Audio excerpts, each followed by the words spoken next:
So let's talk about this main event. Listen, I like the main event overall. It was a brawl. They made the most of the stipulation. But for a feud that has literally lasted 30 fucking days, I don't even have a problem with it being a street fight. But the golden shovel shit and the sledgehammer, he gets too cute for his own good, as many other people have said, and I completely agree. I was talking about this at Double or Nothing 2019, and people were like, oh, it's funny. It destroyed the throne. I mean, I know you are in the same camp as me, but it's like, bro, it's been 2.5 years. He's not at war with Triple H anymore. Oh, I'm not going to hit the pedigree. Why does it matter if he even does the pedigree or not? Why is that even in the thought in people's minds? Like, he's not, like, because he's being positioned as the Triple H of AEW. I mean, the guy hasn't held the world title once. That doesn't even make any sense. And then he beats him with a flaming table, which visually looked cool. But the problem was that, one, Cody went through the table. He was still on fire when he pinned Andrade. And there was just no need for it. It was just a stupid spot that you would see in GCW or some dumb shit. So I know you feel the same way as me. But I like the main event. But there's just certain elements of it I would not have done.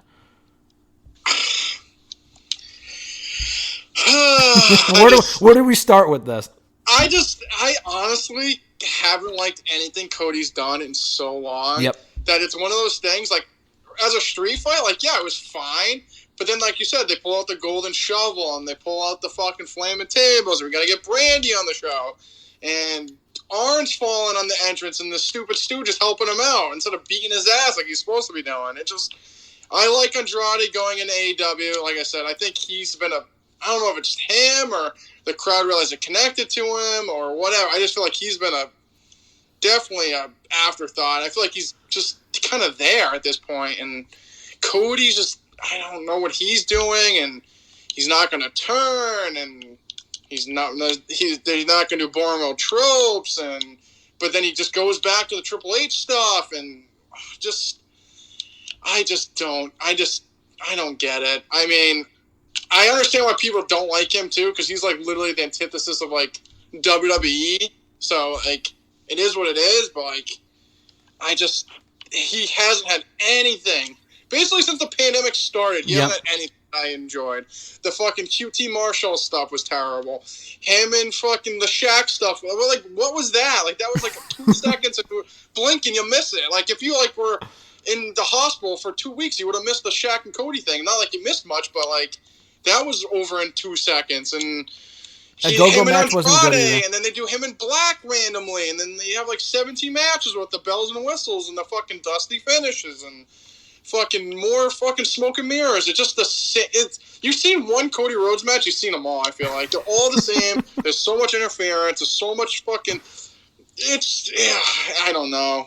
He says he's not like I said, the boring old tropes, but he just screams like 1980s wrestling, and I just don't care about him at this point. And I'm still not over the fact he beat Ogogo. I still never understood that. And then he put QT over just to do a stupid feud with him. Yeah. I don't know. And then he leaves to go film a fucking reality show. And then he comes back, and then he's there for 2 seconds, and he films a game show. And he teased retirement too. Teases retirement, and then he's on a TV show just exposing the business. He says, he said he will not turn, and then he brought back Brandy Rhodes too. I don't know. And the finish was dumb. The flaming table's ridiculous. That belongs, like you said, go back to ECW or some outlaw mud show.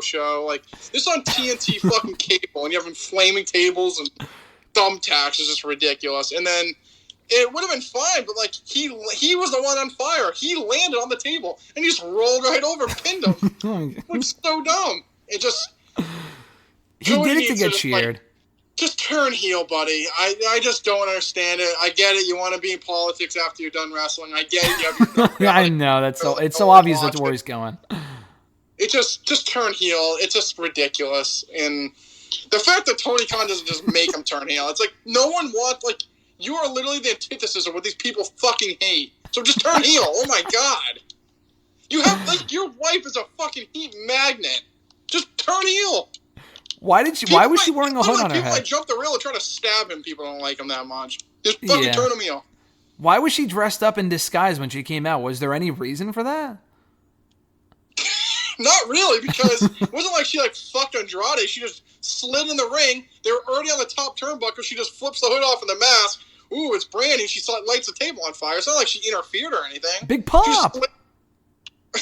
It really didn't make any sense. No. But maybe, like I said, maybe if someone knew it was her, they'd probably fucking attack her. Honestly, maybe, and I don't advocate for that at all. But... No, I don't advocate it either. But yeah, no, but because realistically, besides that, it's not like she like attacked Andrade. Like, oh, who is it? It's Brandy. Yeah. Leave in the ring and set the table on fire. You obviously, it could not be clear that he did this to get himself cheered. Like, oh, like he'll sacrifice himself for the business. Like, I actually like him, and they're in his hometown. He still got heavily booed. I mean, it was a 50-50 reaction, I would say. But, bro, like, he's going to great lengths for something that could be easily solved with a single turn. Like, this is... Even John Cena wasn't putting himself through flaming tables. I mean, the guy was doing... I mean, he did some stuff, but it wasn't his call. Like, that was WWE putting him through some serious shit during his prime booking years in the mid-2000s. But even Cena wasn't doing some of the stuff that Rollins... or that Rhodes is, that Cody is, to get cheered by these people.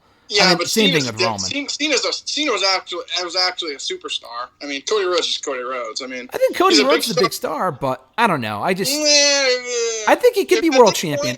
I think at this point, if he leaves that company, it would not affect it at all. No, it wouldn't affect it that much. Don't care about him. I think he is a big star. I don't think he's maybe not a huge star. He's not on the level of a Danielson or a Punk. I will say that. He's not a John Cena. No, he's not a John Cena either. But I'm talking about in terms of the booking and whatever. And I think Cody's biggest problem is not the fact that he's not a star or whatever. I think the biggest problem with him is that because he's an EVP, I don't think if he was an EVP, he would be getting away with 75% of the shit we've seen on TV as far as his booking and whatever. Do you think we would have seen a Cody QT feud on TV if he was an EVP? I don't think so.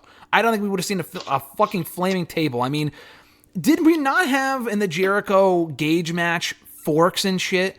And then Khan had to come out and say the next day, we'll never do that again because their sponsors didn't like that. But they like a flaming table. I mean, does that not make sense? I mean, that was just like 2 or 3 months ago.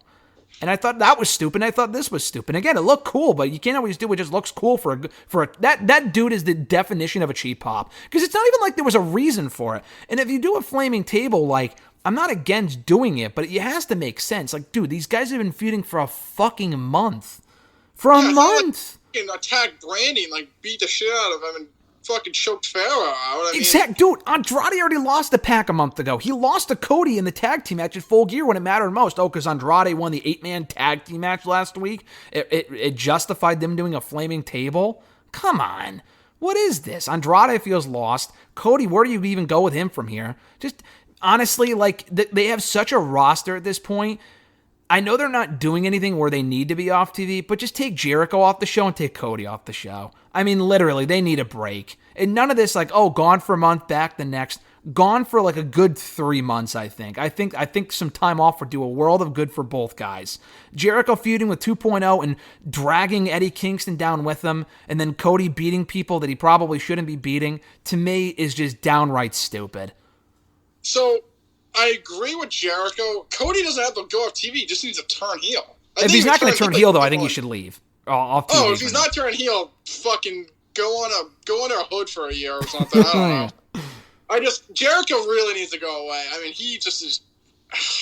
Like, why? Like, why is he involved in this Eddie Kingston feud? Why? Well, because Eddie Kingston's hot right now, so Jericho's got to fucking hop onto that like he did with Pockets. I mean, I feel like everything Jericho's done since he's lost the belt is literally what he thinks is like the most over thing. He fucking feud with Pockets. Then they did the fucking blood and guts thing, and the Stadium Stampede again, and then he brought MJF down for a year. Like, Jesus Christ, like, buddy, everything you touch literally turns to shit. We haven't even seen since they won that stupid Minneapolis street fight. I haven't even seen Men of the Year on the show. They said the feud wasn't over. They said their bad blood with him wasn't over, and I'm like, is it though? Because we haven't had any mention of that since then. Oh my God! It's just I think Jericho's been worse. Like, yeah, Cody needs to turn, but at least there's something there. Jericho at this point. Well, at least Cody's been having quality matches for the most part. I mean, Jericho Fozzy just needs to make it big, and Jericho just needs to go away for a while. Jericho definitely feels more out of place in this company than Cody does. Jericho, there's not like, if you told me like, I want to see this feud with him right now, I really don't. And I'm not even saying he can't contribute in any way. I think he can. It's just that what they have him doing or what he wants to be doing, why is he working with 2.0 and Daniel Garcia? I mean, come on. Unless they're going to beat him, which they're not, then what's the point? Why is he going after Eddie Kingston? Eddie needs to be doing his own thing. Eddie, come on, man. What does Eddie Kingston gain from feuding with Chris Jericho? If he beats Jericho and then we move on from there, then great. But if not, then what are we even doing here? Maybe he's a surrogate fucking subbing for Moxley. I don't know. Like, yeah, maybe. But like for remember when Jericho beat MJF? Exactly, and he's done nothing since then. Exactly. They should have had MJF beat him and then just move on from there. Not even have Jericho retire, which, I mean, I wouldn't complain about at this point, but, I mean, no, because then he would have to go on commentary. So, I mean, he's still on commentary, so what would have changed? I don't know. The less Jericho, honestly, like I said, Cody, I'm just not interested. I don't want to see him leave because that's all he does is come back and leave and changes his hair color and, like, wins this fucking random match or wins the title, so don't want him to leave, but, like, Jericho needs to go. Yeah, Jericho needs to go. I don't want to see him back in the title picture. I think a one-off with Paige on TV would be fine for Paige to get his win back from a few years ago, but beyond that, I can't think of one interesting thing that Jericho could be doing right now. At least right now. Maybe ask me again in a couple months, but right now, the Kingston thing is random. 2.0 and Garcia are just not, it's just not a good fit. The squarehead shit is stupid. The comedy sucks. I feel like it's just, I don't know. Who is laughing at this stuff? And this is, honestly, I feel like you need a healthy balance. Some of these people should probably be scripted, and Jericho, to a certain extent, maybe should be one of them. That felt like a line that you would hear on WWE, and people would call that stupid. So what's the difference here? You know what that squarehead line reminded me of? What was it? Booty, booty, booty, or whatever he said about the New Day a couple of years ago. Something really dumb. It was before he turned heel when he first came back in like 2016. He's like, oh, they're your booty. You're all booty. He was like, dude, what are you doing? And he admitted later, he's like, oh, yeah, that didn't work. You fucking think? You said it 7 times and people weren't reacting the first time. Why would you keep doing it? Like I said, just like his stupid line with Dan Lambert becoming like a fat-faced dipshit. Like, oh, but they said it every week. It's not funny at that point. Hey, they sing to his theme song, so it's okay. Oh, I mean... And listen, I'm all for singing Judas. I think it's an awesome song. But when you do it to the pure point of overkill, dude, they did it 3 times when we were in Boston. I'm like, dude, go away, you fucking attention hog. Stop. Dude, it's funny. It wasted 10 minutes of my life that I will not get back. Well, yeah. I mean, it made us stay at the show longer. And hey, the Marks were singing along with it, so whatever. Ugh, yeah, but basically the synopsis, Jericho needs to leave and Cody needs to go heel. And that's the bottom line because Mr. Marceau said so. I completely agree.